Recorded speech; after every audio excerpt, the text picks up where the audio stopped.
后一半听见，我谢谢他的很好的介绍，也谢谢各位玉山协会的朋友，今天还这个抽出时间来，还听我讲我的这个经验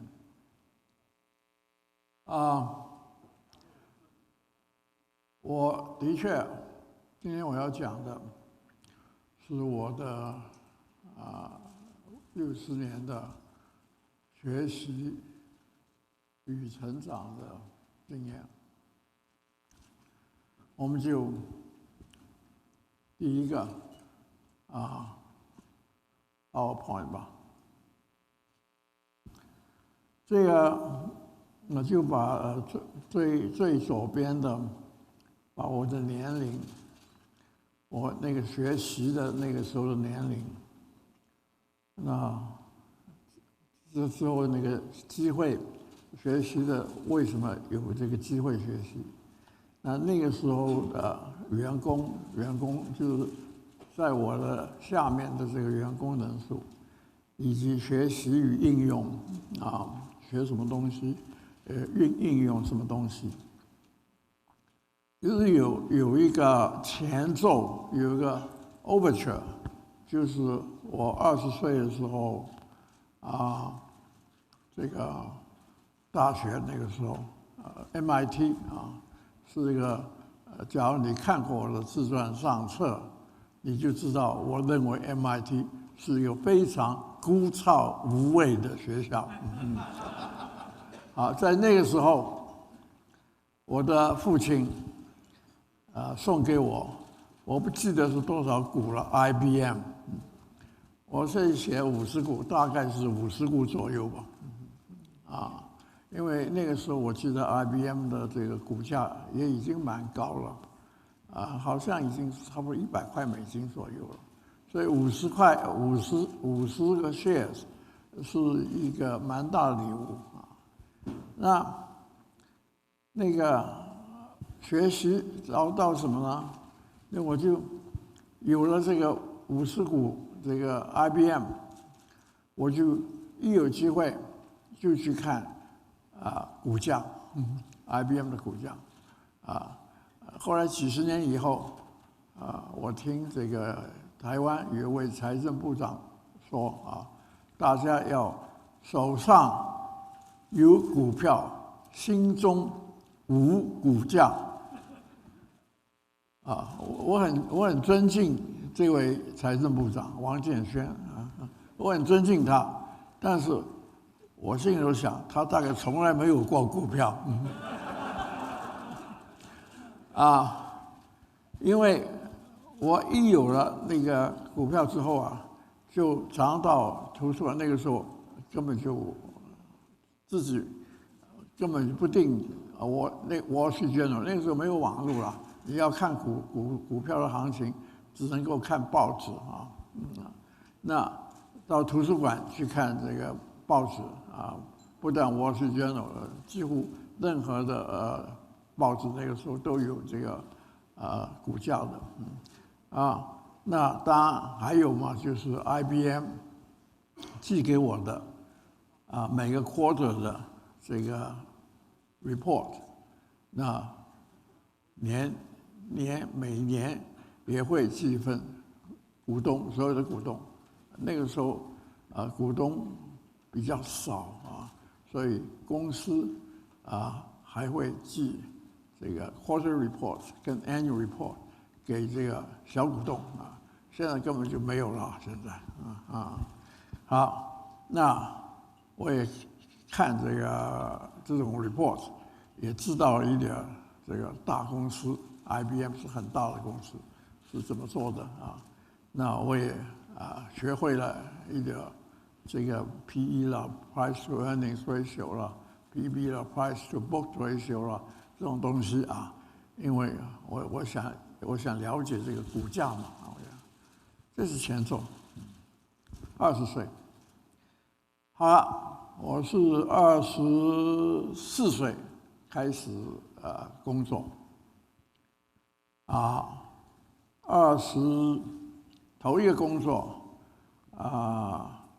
虽然说我很努力但是那个公司头一个工作就是半导体，公司的名字叫 Sylvania 其实是一个相当有规模的公司，可是半导体是对他来说是一个新的事业而且是不是那么成功的事业一开始就不太成功。那我是一开始就在他那边做了3年从24岁做到27岁，不太好。那可是，在那3年，我就注意有一个公司远在 Texas Instruments 是非常好，做得非常好那个时候在 Boston Ivy League College 毕业的，在 Boston 已经住了9年要去 Texas 是并不常见，很少见。那个时候 Texas 大家都以为是，就是我应该说，你们看过一个电影叫 Giant 吗 ？Giant 一个电影很 popular 的电影，那个电影就是讲 Texas。你们现在假如要看它当然是讲1940年代的 Texas。我去的时候已经是1958年了，可是跟那个电影的 Texas 很相像是个牛仔乡我是第一个 Texas Instrument 第一个华裔的人，第一个第二个要好几年以后才来 ，OK， 好，不过我在 Texas Instruments 倒是蛮顺利的。去的时候是27岁，一开始就立了相当大的功。那他们看我好像是蛮有前途的，蛮有希望的。就送我到 Stanford 去念这个博士我是在 MIT 这个孤哨无位的学校没有得到这个博士，我是到了 Texas Instruments 之后已经是30岁了，才被 Texas Instruments 送到 Stanford 去念博士。那这次是很顺利，念博士非常顺利。Stanford 的确是比这个 MIT 要有趣一点。我头一个学校是 Harvard 没有那么有趣，但是它是给了我真正的 education 这个 MIT 是给了我谋生的一个本领Stanford 是我真正有兴趣学习的一个学校好 ，Stanford 是2年半就拿到这个博士，那就回到 Texas Instruments。他送我去的时候，跟我签了一个合同的，我要毕业，就是拿到博士学位以后，要在那边工作至少5年。所以我回去后来其实是我总共在 TI 25年了那而且一回去，从 Stanford 一回去，那个是33岁，一回去就把我升做一个 business unit 的 head 那个 TI 是 organized by business units。你知道这个要大家，我想先要认清楚，你的公司是到底是 organized by business units or by function 啊。其实，假如一个公司 organized by business units 的话，那这个 business unit 是一个很好训练 general manager 的地方。可惜，并不是每一个公司都能够 organized by business units 啊。台积电就不能够啊。台积电啊，我曾经在1996年，我们那个时候的台积电，我是董事长，台积电总经理是一位外国人，名字叫 Don Brooks， 一位外国人，他做总经理已经做了5-6年了。那个时候，1996年的时候，他已经做了5-6年了，他有点做得很累了啊。他就跟我说，我们还是这个 organized by business unit。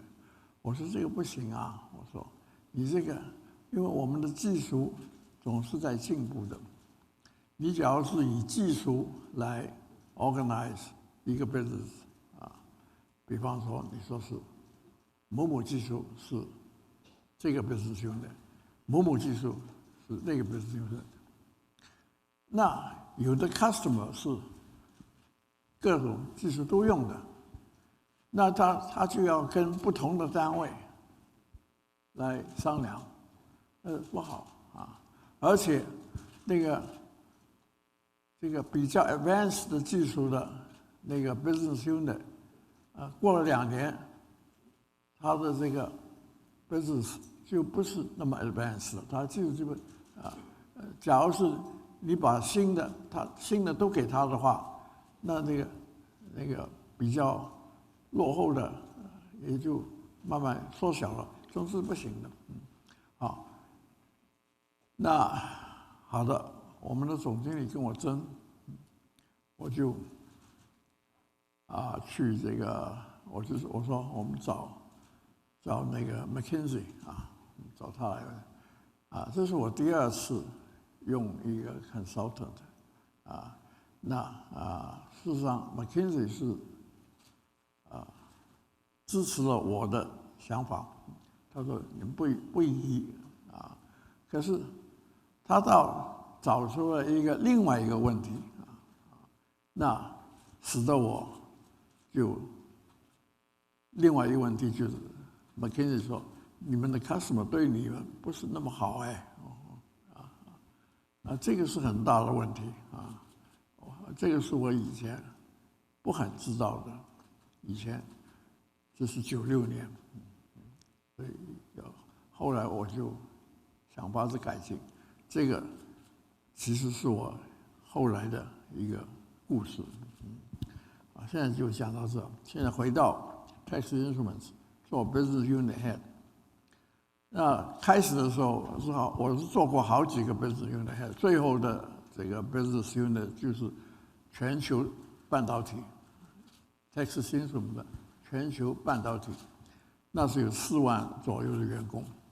开始的时候的 business unit 是只有3000个左右员工，到后来是4万，从33岁做到52岁。我的黄金时代都给了 Texas Instruments。但是我学到了很多很多。好，学到什么东西？技术，当然我是技术出身的，但是我发现这个虽然是技术出身，你要 keep up with 技术，很重要，很重要。而且我可以说，在科技事业里头，还是当经营的、当 CEO， 还是最好，恐怕还是技术出身。那这个现在这个 Intel 忽然发现了，至少 Intel 现在的 CEO 忽然发现了，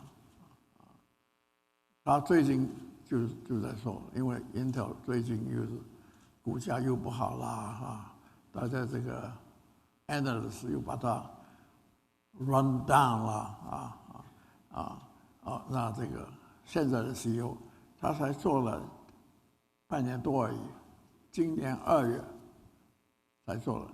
他是一个技术人，他没有念过大学但是他是一个技术人，没有念过大学，是个技术人。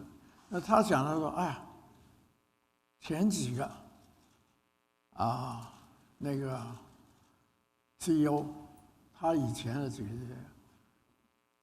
个他们连技术人都不是那公司怎么会做得好？这是他最近讲的当然这句话我觉得也有点讲的太偏了一点。我是每一个 Intel 的技术人，对不起，每一个 Intel 的 CEO 我都认识，包括这个家伙。这个家伙在5年以前，我说这个家伙有点不客气，可是他对 TSMC 现在也很不客气我也不过只是以此人之道，这个是他好，这个家伙现在21年2015年他已经不在，他那个时候不在 Intel， 他来看我。他来看我，那个时候他认为台积电发展得很好，但是他那个时候是在另外一个公司叫 VMware 那他来看我之前，他先写封信给我了说要来看我，要到台湾来看我他说是他以前在 Intel 做了30年，从18岁做到48岁，离开 Intel， 现在在 VMware 要来看我。好，那我去接见他我先问他 VMware 到底是什么样的公司，因为我真的不知道。那他就在15分钟之内告诉我，解释给我听 VMware 什么公司。解释得很好那我觉得这个家伙是个人才这个就是我下面的学习与应用里头有说服力的简报其实有说服力的简报其实是有一个 trick， 那个 trick 就是你自己要相信你在简报什么东西就是其实我现在有点这个 side track。我头一次演讲，30几岁吧，在 TI 的时候，头一次有机会有人请我演讲，我就很焦虑从来没有经验这是一个演讲，不是一个 paper paper 我到20几岁的时候就不这样 paper 了30岁了。那我就请教我在 TI 的那个 boss， 我说我应该怎么讲呢？而且什么题目他就只是给我一个 advice，talk about something you know。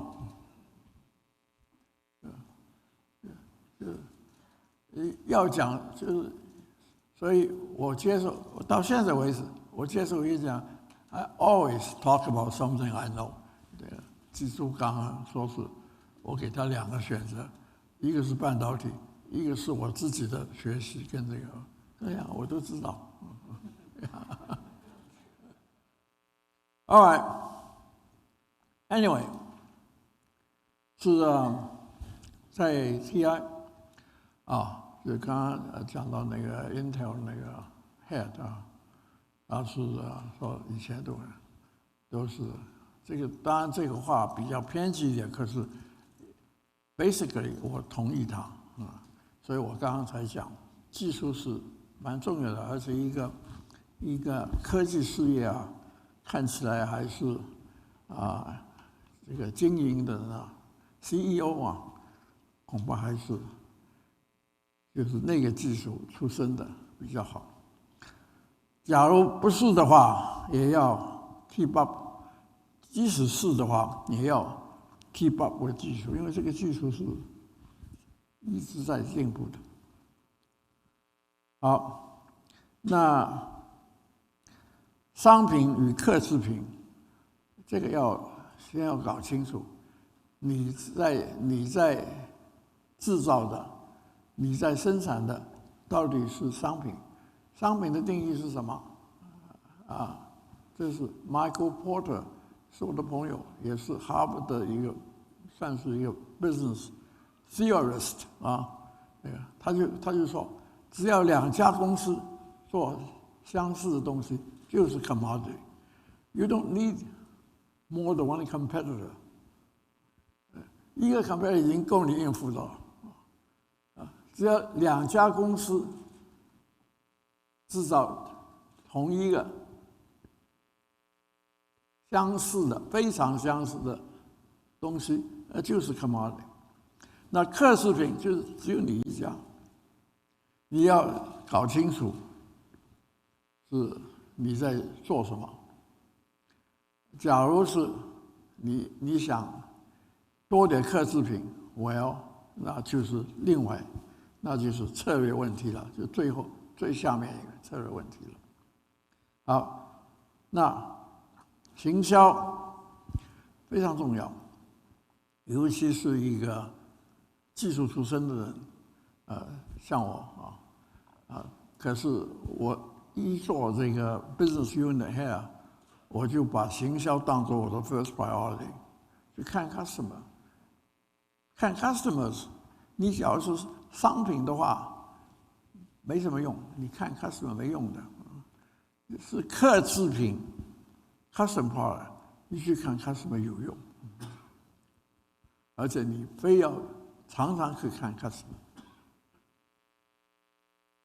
市场及市场学 ，market and marketing 这个要知道整个市场的这个变化会计，因为下个就是定价，定价是非常重要CEO 就是他通常是比普通的 engineer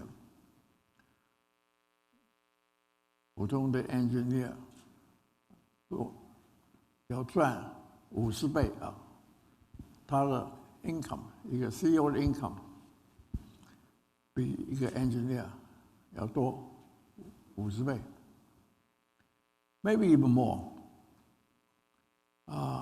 假如是你跟这个 CEO 跟那个 technician operator 比，现在已经是400倍了。这个跟 engineer 比大概50倍。So why should he make 50 times the income？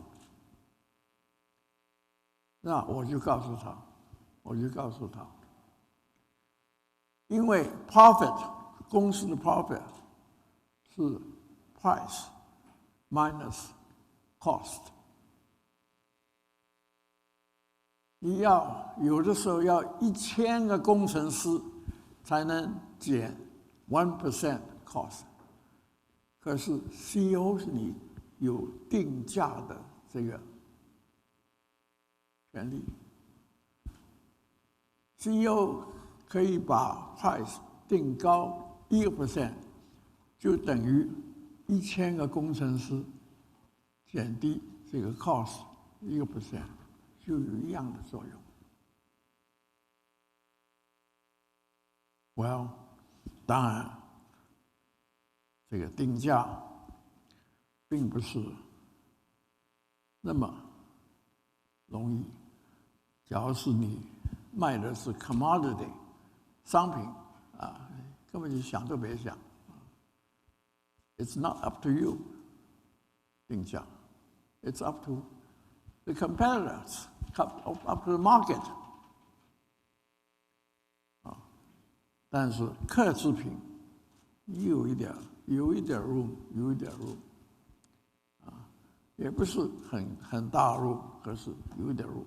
其实商品也有一点 room， 客制品的 room 更大。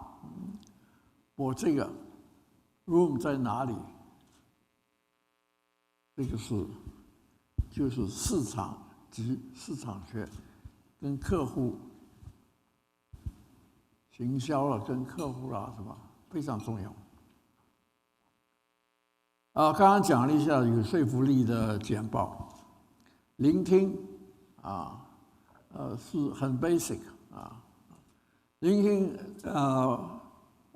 我相信我比一般人是学得多。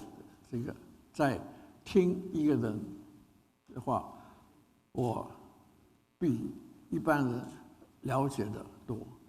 为什么？因为我总是在看那个人讲话，我从来不 take notes 的。take notes 我觉得是非常没用的这个东西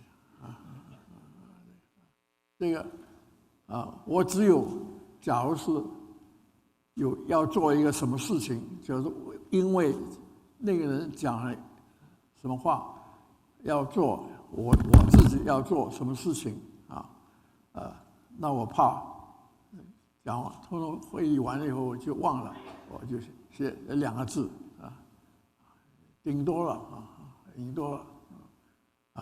那我不 take notes， 那我做什么呢？我看这个人，而且更重要的，我想他讲了几个字，我就马上就想他为什么讲这几个字，他的动机是什么 ？What is he leading up to？ 他的动机是什么？他为什么要讲这个话？他要我做什么？你只要不 take notes， 你只要真的注意聆听，真的注意 listen 你就可以有时间有精力想了。而且你看他的肢体语言，每个人的肢体语言都透露一种东西。我希望我现在在透露的是我的热情 ，OK， 透露什么东西？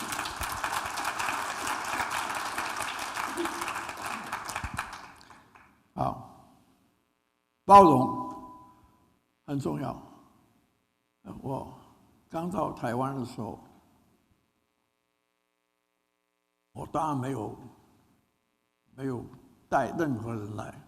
其实我从来不带人的，我在 TI 好几个 business units 嘛，我也没有带人从一个我做过主管的一个 business unit 带到我的新的 business unit， 没有只有一个秘书倒是带去，别人不带。好，我刚到台湾的时候，就有一个 TI 的一位比我低好几级的华裔的同事他就到台湾来看我。那个时候我已经在工业院也好，这个 TSMC 也好，他就问：哎呀，你这个没有班底，你不行的，你做事不行的。其实我是觉得是刚刚相反，有班底，你带来带去几个，就是小圈子，不要把自己局限在一个小圈子里头，包容，就是你再建一个圈子吧。领导这个我是不想多讲，因为这个是 personal style 是一个非常重要的一个因素啊。有的领导人的定义，什么是领导人？这个领导人定义其实只有两个，一个是你要有人跟你啊。这个Winston Churchill， 我看见这个英国的这个大使在这里啊，Winston Churchill 讲过Great Britain leads the world, but the world does not follow Great Britain。那他这个是很幽默的话了 ，OK， 但是也凸显了领导人的定义之一，就是你要有人 follow。领导人两个要素，第一要有人 follow， 第二你要知道哪一个方向走。这个并不是不一定是一个好的领导人的定义，这是任何领导人的定义。第一，你要有人 follow； 第二，你要知道哪个方向走。因为假如是你不知道哪个方向走，老实说，即使开始 follow 你的人，到后来也慢慢就不 follow 你了。那当然，好的领导人就是既有人跟他，又知道对的方向对的方向是事先是不知道什么是对的方向，只是事后才知道。事后知道这个家伙是好的领导人。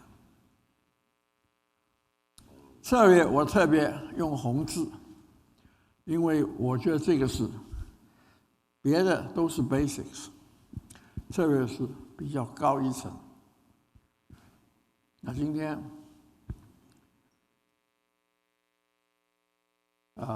我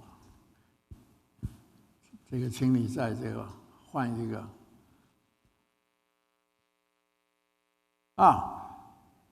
这个是我在 TI 时候用的策略。我这个是日期是February 4, 1974， 几乎50年以前。这是 TI to continue cutting prices on TTL chain， 这是我的策略，凶哈哈的样子。这个为什么这个策略事实上是非常成功？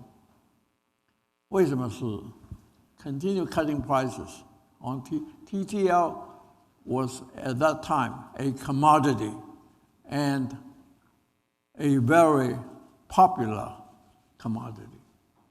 TI 那个时候有 very large market share, almost 50%. 但是我们还是有很多这个 competitor， 但是我们有一个 learning curve advantage， 这个又是一个术语learning curve 这个是 actually learning curve 其实是我的在那个时候的，其实很多这个策略的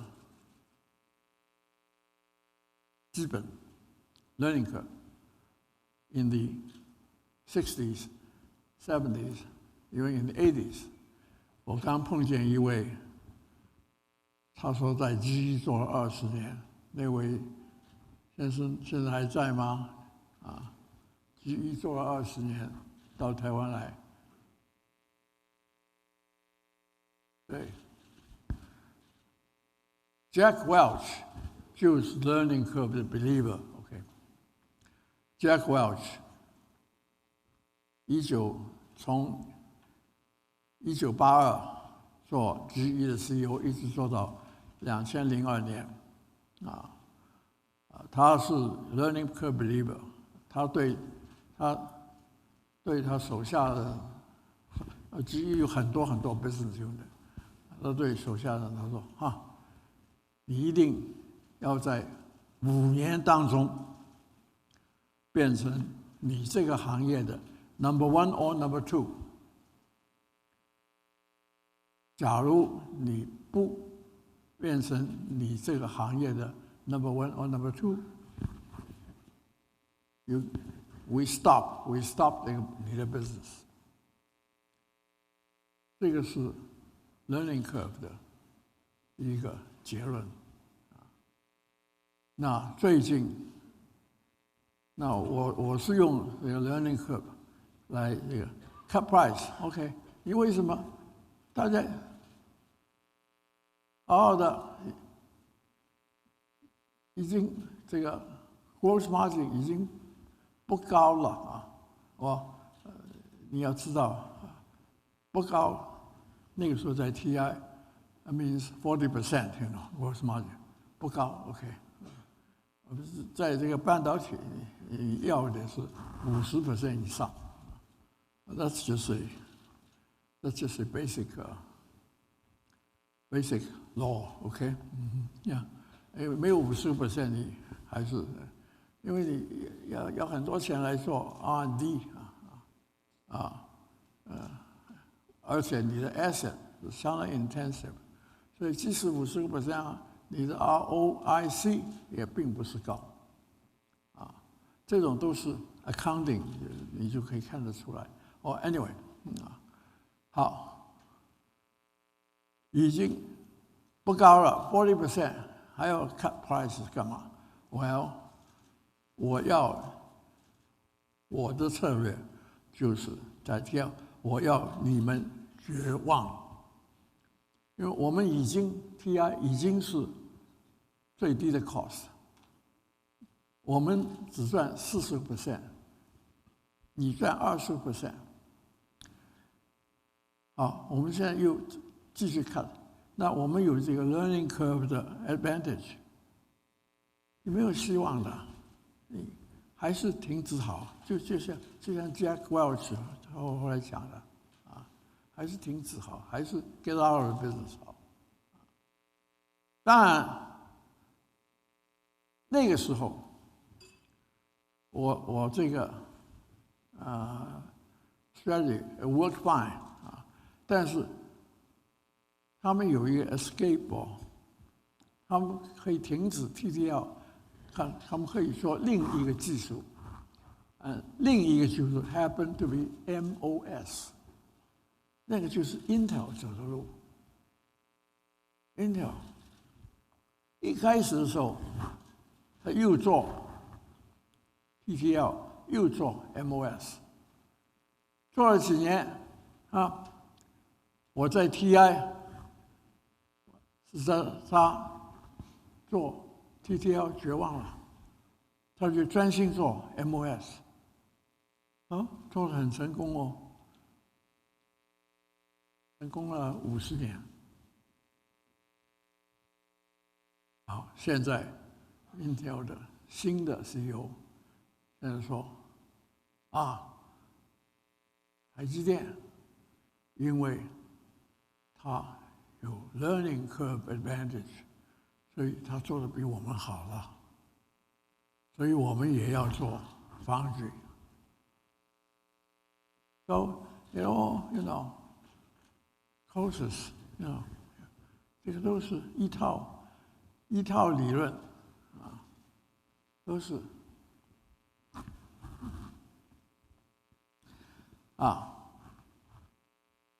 这个换一个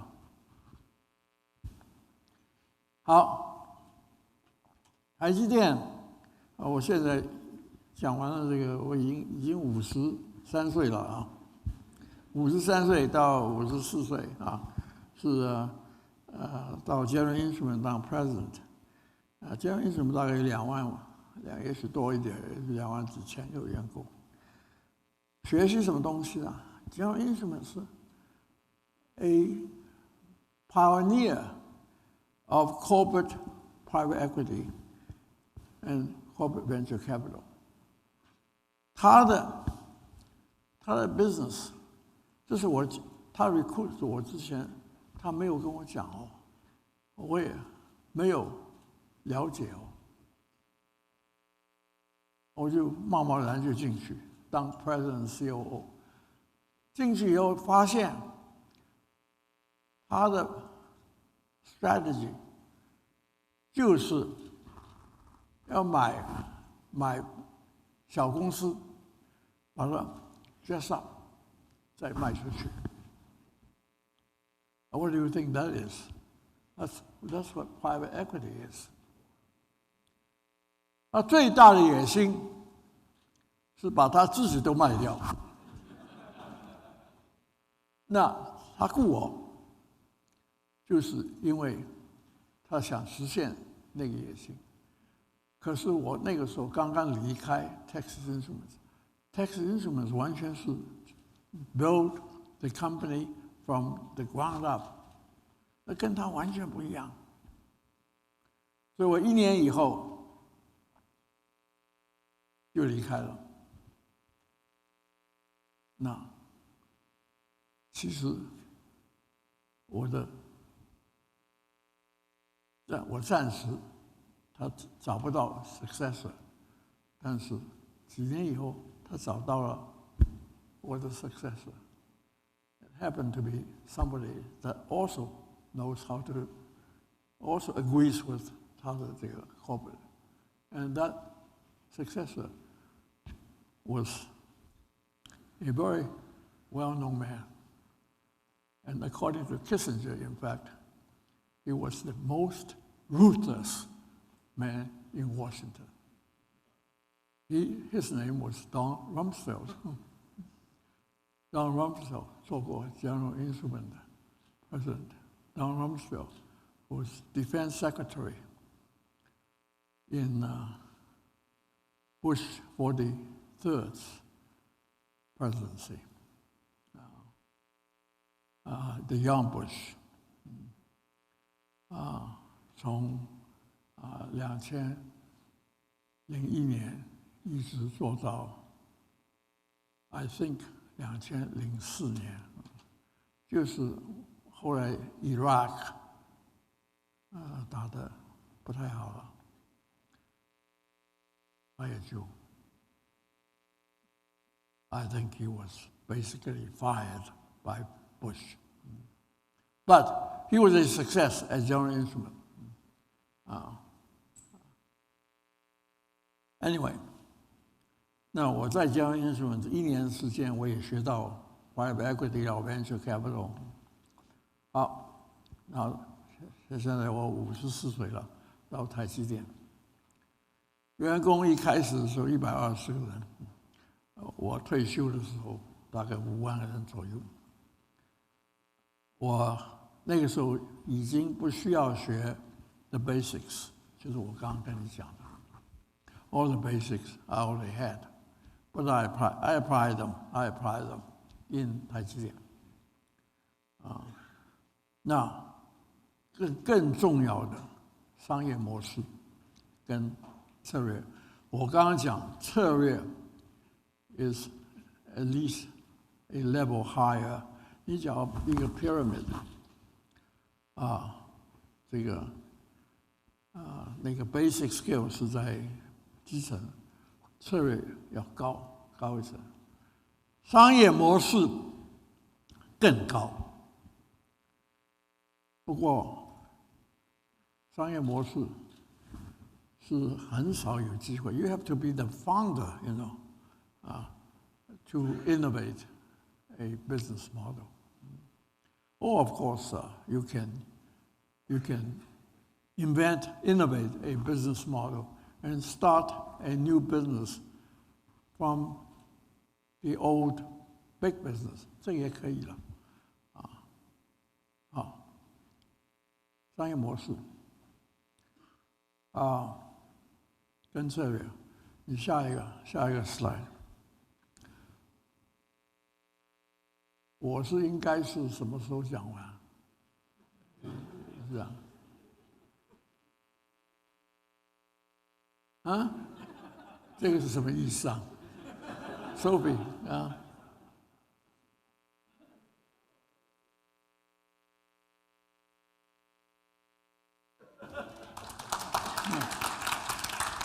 ？Well, Anyway， 商业模式，其实这是台积电最重要的 innovation。很多人都不知道，尤其是就是台积电的头120个人都从工业院电子所来的。他们说啊，他们说啊，这个都是半导体嘛，都是 IC 嘛。我们你说你是 different， 就是开始的时候你说你是 different 商业模式，其实也不过也就是 IC 嘛，我们去做 IC 嘛。It doesn't make any difference to us. Okay? 我们还是在同样做 IC。But there is a big difference. 商业模式以客户是谁为定，不是产品是什么。那台积电的客户就是半导体公司哦。我们是，假如我们又是做另外一个半导体公司的话，那就我们的客户会是computer companies、PC company 等等等等，而不会是半導體公司。现在台积电半导体公司是我们的客户 ，makes a big difference。那我们的商业模式是半导体至少服务，所以那客户是别的半导体公司。那这个，其实我在90年代，就是在刚刚到台湾的时候，我是1985年到，那个时候还没有 Internet 啊，还没有 Internet， 那个时候只是我的最尊敬的、最崇拜的 innovation of business model 就是 Starbucks。你说它也是it's just another coffee shop. Well, you cannot be more wrong, you know. 他把一杯咖啡从3毛4毛钱涨到2块5 ，OK？ 30-40 cents a cup of coffee， 变成一个2块5。而他的 business model， 他的客户并不是普通喝一杯3毛4毛钱的咖啡就走路的人，他的客户是懂得享受生活的人 ，OK？You know that？ 我非常佩服他。好啊，后来 Internet 出来了 ，Google、Facebook、Google 它就很有用，我们大家都用 Google search 东西不，我们不是他的客户哦，我们不是他的客户，我们不给他钱的，我们是他的工具哦，我们是他的工具哦，他从用户得到 information， 他可以做别人的生意，做广告的生意，对不对？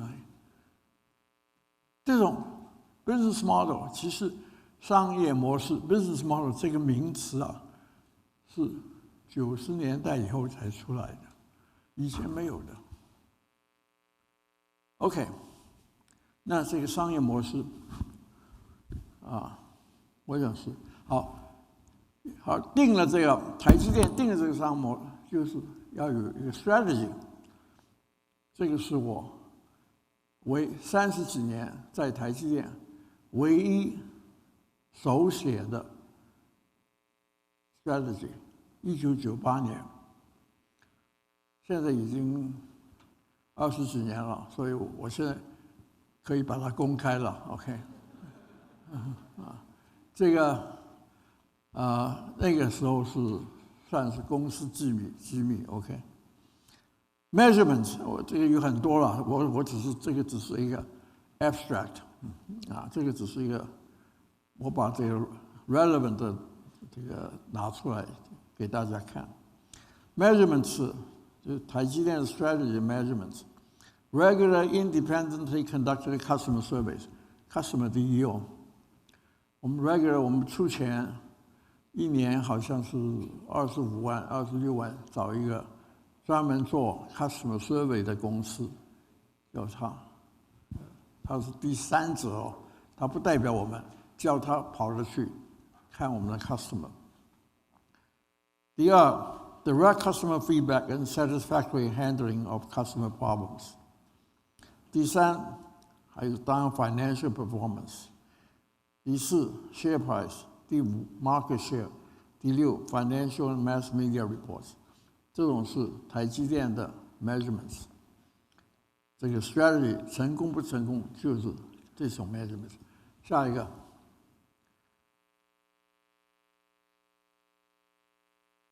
一个好像贴啊 one Roman numeral one。Satisfying customer needs. What does the customer need? The following is a list that should cover the vast majority of needs, but each customer's priority is often different. 1. Technology that allows the customer to outcompete or at least be competitive with his competitors. 2. Flexibility in TSMC's ability to respond to demand. 3. Low price. 4. Short cycle time from tape out to finished product wafers. 5. Quality and reliability. 6. Design services to help a customer to outcompete or at least be competitive with his competitors. 7. Seamless communication with TSMC. Okay, so nothing new. What's new is in the next paragraph. 下一个。TSMC strategy， 怎么没有了？哦，还有别的。8. Turnkey services. 9. Protection of customers' proprietary information. 10. Instant efforts and solution of any problems that may crop up. 11. Partnership attitude and behavior on TSMC's part. 好，下一个。What's new is 下一个。TSMC strategy is to be clearly superior to competitors in all above except 3. Do you remember what 3 is? Do you remember what 3 is? Low price. TSMC's strategy is to be clearly superior to competitors in all above except in price, except in low price. In order to earn a premium on 3, we want a premium on price. We want to be superior to competitors in everything except price. We want to have a higher price. A few more words about our pricing strategy. Our pricing strategy is to obtain a premium but not lose the business. 2. To execute this strategy successfully, it's essential to have an excellent relationship with the customer. The benchmark of the relationship is to have first and last look with the customer. 有多少人了解 first and last look 是什么？请举手。Jason 知道。Only Jason? Or is there another one here? Well, I'm not going to explain it to you. If you don't know it, it's probably too late for you to learn it anyway. Yeah. Measurement is first and last look. 3. We can be flexible in pricing with one-time only buffer deals, but to be loyal to other customers when a one-time buffer deal is offered to one customer, similar deals should be offered to his direct competitors in the same field. 这个是 how you earn customer trust. 再下一个。还有 organizing to be a marketing service center company. 这个 every employee is a salesperson for the company. He or she, of course, is a professional engineer, accountant, supervisor, etc. But he or she is at the same time a salesperson for a company. 这个是 organization 的一个必要的。2. Upper level managers, job grade 38 and higher. Or to give you an idea of how many 38 and higher there are now, 我想大概是1000个人左右，在台积电，一共5、6万，1000个人 job grade 38 higher. Must be good businessmen in order to be in good business and 部分。再下一个。A world-class corporate marketing department must be established. The responsibilities of this department are broader than conventional and are listed below. 这我就不讲了，时间到。再下一个，最后一个 slide。Desired 这是98年 ，Remember this was written in 1998. The desired quantitative results were: 1, sustainable return on equity of higher than 20%. What was it? What happened? Well, has been above 25% most of the time, and above 20% all the time. 2, being the largest silicon foundry in the world with a revenue lead over the next largest foundry of at least 2 to 1. What was the result? Our lead over the next competitor is about 10 to 1. 3, revenue of $10 billion before the year 2010. Actual 2010 was $13 billion. So it was a very successful strategy, a very successful business model, and a very successful strategy. The only person unsatisfied is my wife at this point. Okay, but that's the end. Thank you very much. 非常感谢张创办人为我们带来精彩的分析及经验分享，请留步。有请李继珠理事长上台主持接下来的提问时间。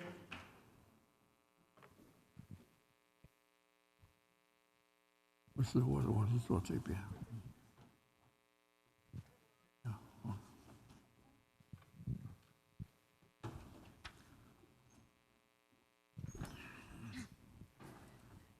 我们刚刚真的是听到欲罢不能哦，这个非常非常精彩的一个演讲哦，所以我相信大家应该会很认同我今天帮你们选的题目吧，对不对？那因为我们今天啊想要提问啊，创办人的人很多，甚至我们在网络上我们用的这个 Slido 哦，在这边已经累积了几十个题目在这里，这是线上。这个年轻人想要问您的题目，不过我们向来是现场优先，那现场优先之外呢，主持人优先，所以我想，听着这个刚才这个创办人提的一个题目，我觉得您刚刚一直谈到说 business model 很重要，那当时呢，你又说 business 要有机会哦，去选择或是决定 business model， 它要有一个很幸运的角色，就是他是一个 founder。那我是想请教这个创办人，就是说，当您从工研院出来，接受这个使命，叫您做一个半导体公司的时候，您是基于什么样的考量，决定把台积电定位成一个纯粹的晶圆代工的这样的一个公司？因为要做半导体公司的，可以选择的角色或是种类。我刚刚要讲那个的时候，我太太就说。不要我讲话哦，就不让您说了。好，现在我们是不是鼓掌一下，让 Sophie 让一下，让我们创办人说一下，可以吗？可以哈，那 Sophie 说点头了。好，创办人。其实事实上是这个是你把那个时候我的任务。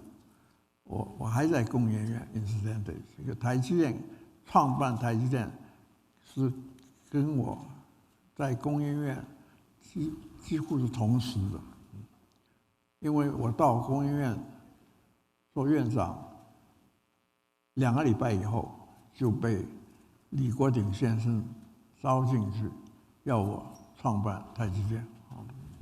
那其实那个时候那个 mission。是工研院那个 IC project 已经做了10年了，也是蛮大的经费啊。那这个我李政务委员那个时候给我的 mission 是 get something out of it， 你不能够总是做一个 research R&D project， 在一个财团法人里头做下去。So get something out of it。好，那我就看那个 project， 那个时候有1000多人哦，1000多人，当然很多是 operator， 他们其实也在做生意了，也是在做生意，就是做 watch chips， 我记得是，那又是与民争利，所以这个不是一个很好的一个 situation 啊，所以我的任务是这个 get something good， 而且是不要与民争利啊，不要在公园与民争 get something good。那我就看他的这个强处啊，跟他的弱处，就是这个工研院这一块。那其实唯一的强的地方就是它的良率很好，那就是晶圆制造。design 很弱，那个行销也没有那个假如说是有国际观嘛，也没有那就是做出本地的这个 watch chip 是吗？所以那好了，那我那个时候在半导体业已经做了几十年事了那我就知道只有一个长处，就是制造的良率那要变成什么样的 business 才能够，就是一个 foundry foundry， 其实 foundry 其实很多人都在做了那个时候，可是都是 part time， 那都是 part time， 都不 dedicated， 那我就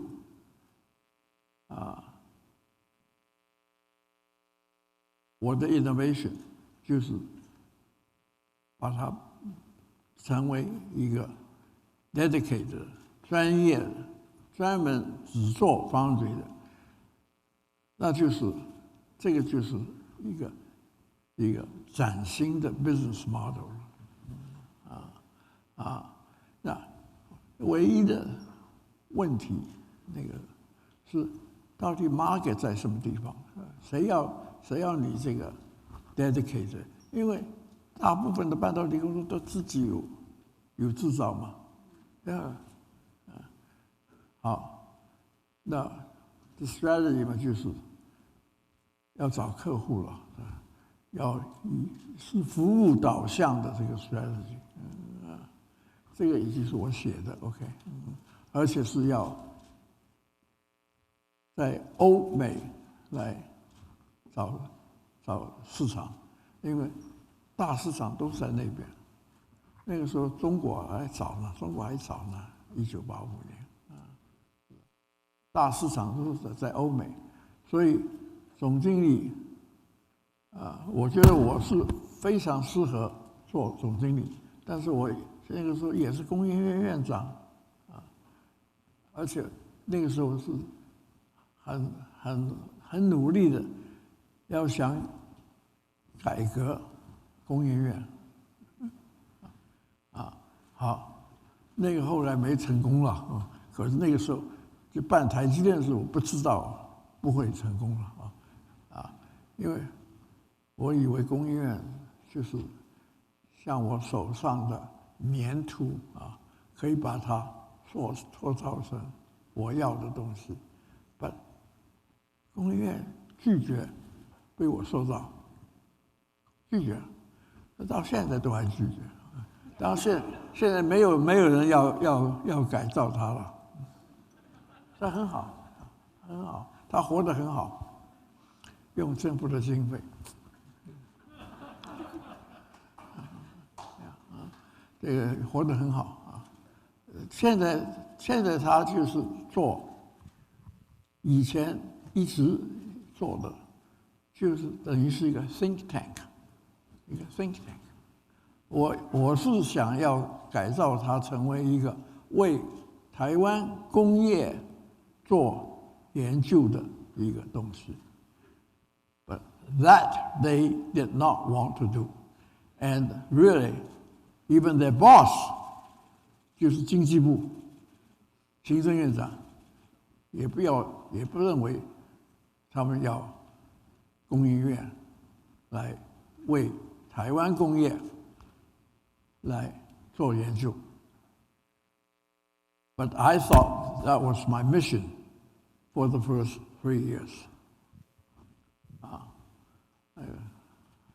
那个失败了可是那台积电，我认为我是要扩展欧美市场。I feel I was the most qualified person to do that. But at that time, 我是在做工研院长而且是很忙的要改造工研院，那就找一个美国总经理。我们头3个总经理都是美国人，有一个也是就是 Jack Welch 叫他做 No. 1 和 No. 2半导体他做不成功Jack Welch 根本是等于是叫那个人去爬喜马拉雅山嘛。I mean, GE was maybe number 15, okay, on the semiconductor company list. 他要他做 No. 1 No. 2 or get out， 那他就 get out 了。那这个总经理就到台积电来做总经理。And Jack Welch was sorry to lose him.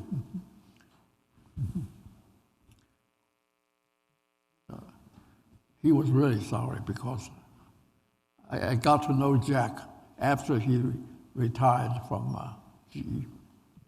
所以他告诉我 I don't know. To answer your question completely, I think would take another half hour. So. 不过在这个刚才创办人很简单的这个回应的过程里，至少我们看到就是说，至少当时的创办人是把台湾整个在那个时候有的一个条件看的是观察的非常非常的清楚。也就是说，那个时候相对整个如果要走入这个半导体产业里头，台湾相对所有的条件里头，大概一个优良的制造的这个劳工这个是一个很重要的一个条件，所以能够产生一个很好良率在这方面。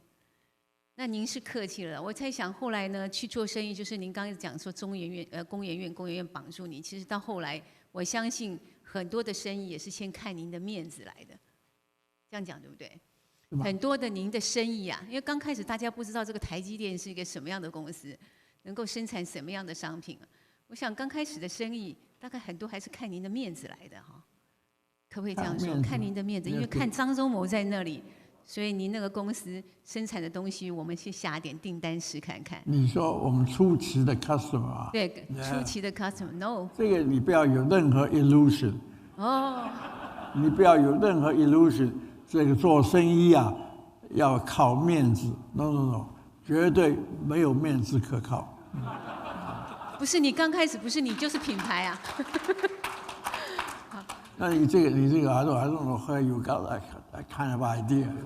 Sorry. So wrong, so wrong. OK. 不要以为。我以为创办人本身就是公司的品牌，你知道吗？就是所以这一点，我觉得创办人又反映他经营公司的第二个特点：正直诚信。正直诚信不是靠他面子来的，对不对？什么？我说反映您经营对这个板子实在很讨厌，因为我也听不清楚创办人讲的，他也听不太清楚我讲的，这是有点累。这个板子。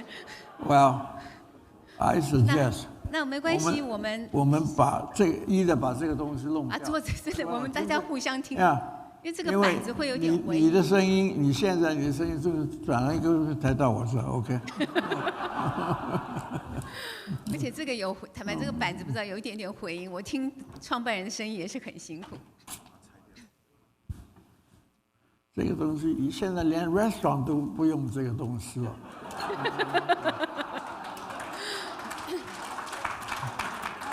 这个好，玉山科技协会那么落后啊 ，OK。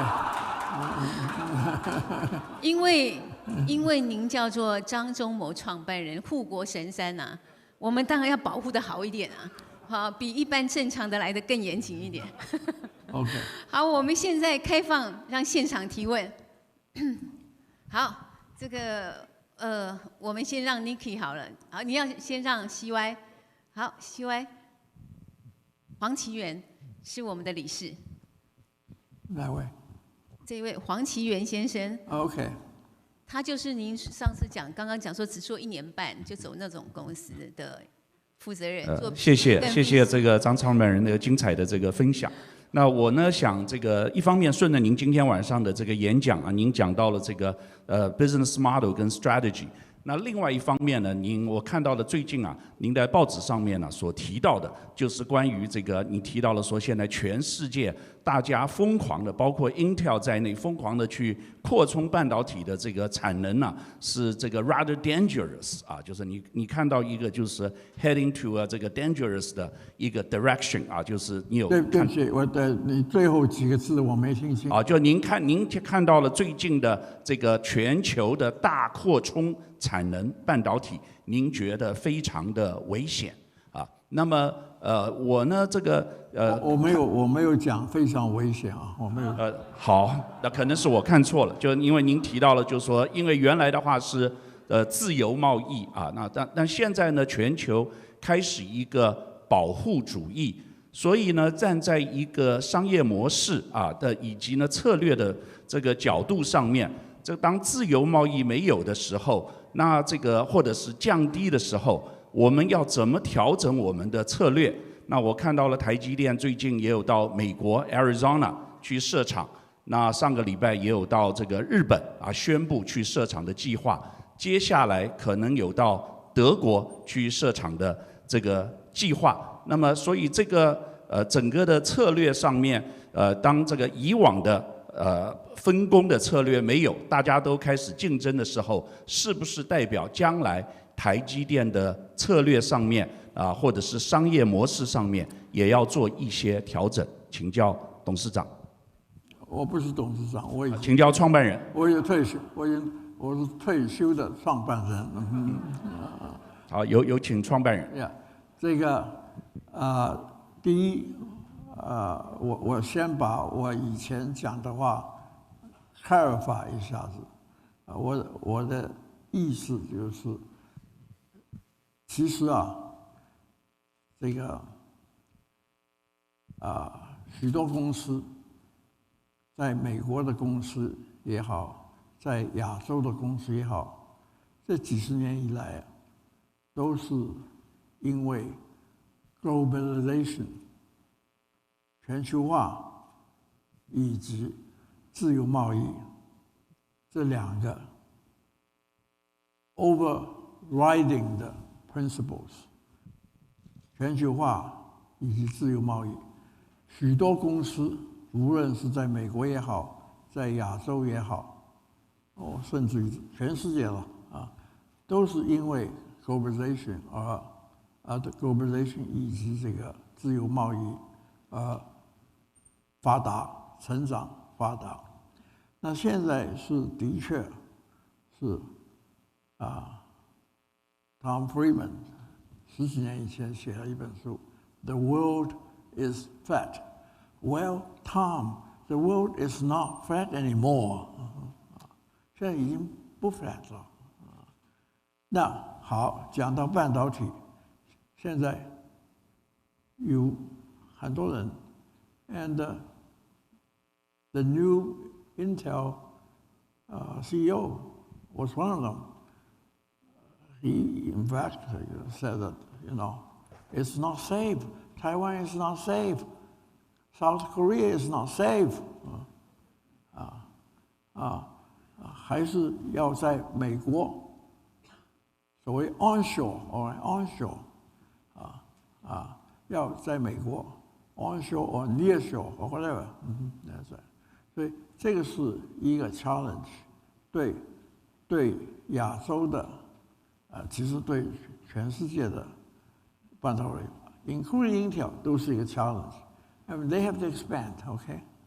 They have to expand to fulfill what their CEO now advocates. The CEO now advocates there should be more manufacturing in the United States. Well, Intel should expand.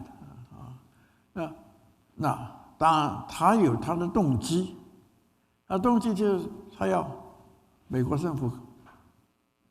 The CHIPS Act, $52 billion. That's just a start, okay? 这个绝对不够的，那还有以后呢 ？OK？ 那我是讲过，这个是一个impossible， 就是 to turn back the clock. The United States once had 42%, I think. Well, in fact, in 1990, I think the year was 1990, it had 42% of semiconductor manufacturing in the world. But now it only has 17%. So now they want to have more. They want to expand the manufacturing of semiconductors in the United States. And the CHIPS Act is just a start, $52 billion. And I have said that, it's not going to be possible to turn back the clock. And if we want to re-establish a complete supply chain, semiconductor supply chain in the United States, you will not find that to be a possible task. Even after you spend hundreds of billions of dollars, you will still find it to be incomplete. You will still find the supply chain to be incomplete, and even worse, you will find it to be very high cost, much higher cost than the one you currently have. That's what I said.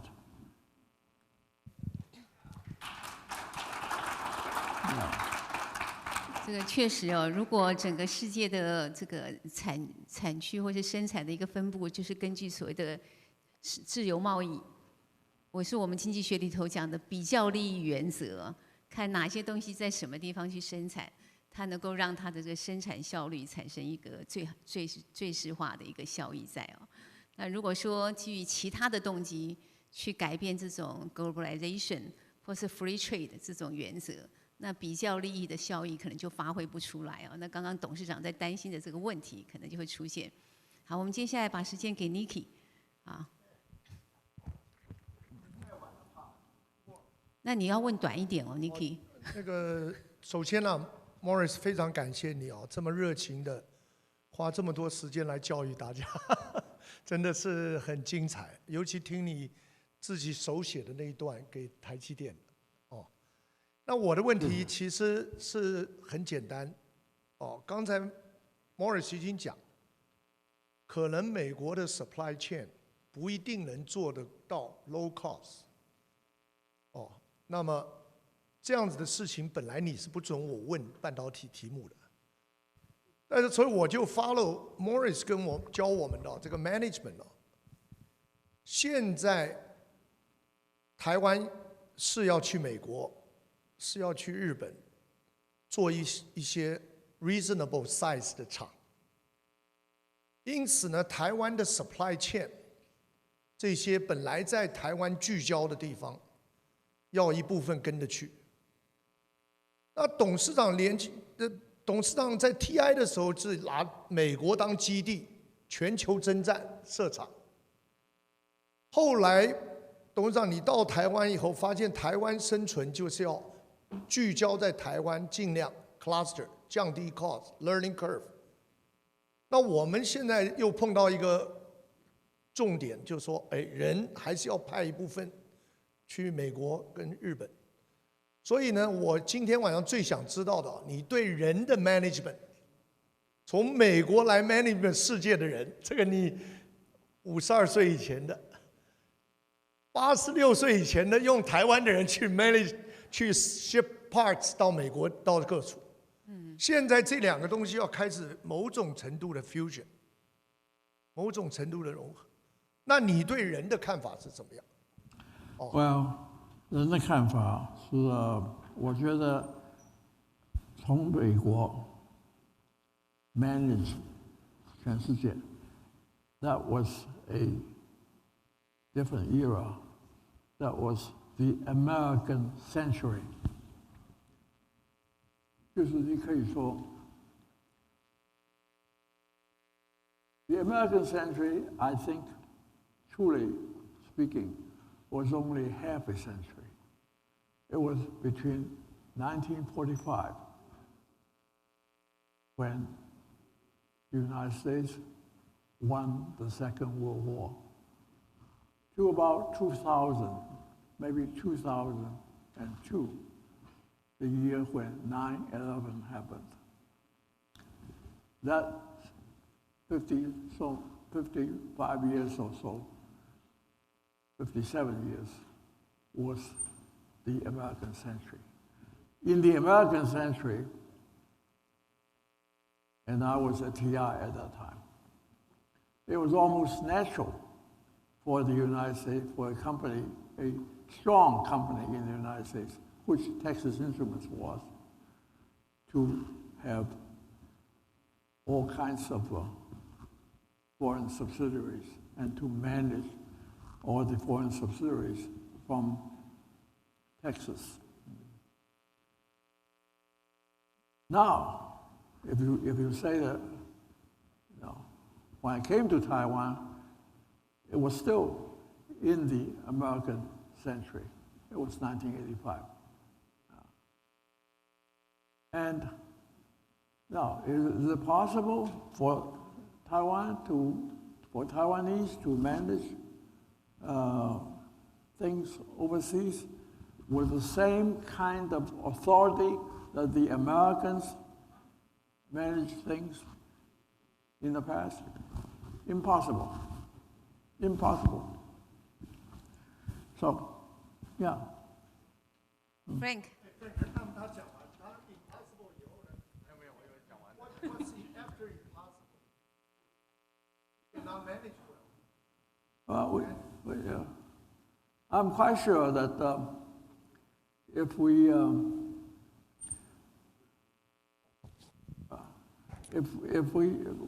I really think that Taiwanese managers cannot manage the Arizona operations as well as Intel managers can manage their Arizona operations. Is that clear? Yeah, I understand. Okay. Yeah. So, Morris, I want to ask you a very important question, okay? Do you think, in spite of opposition of everything, 这个把那个听不见你讲什么。我想问你啊，很重要一个 question 哦。Do you think, in spite of Intel 啊什么，大家都要跑来跑去 ，Do you think the Taiwan semiconductor manufacture industry can continue prospect and competitive? What do you think?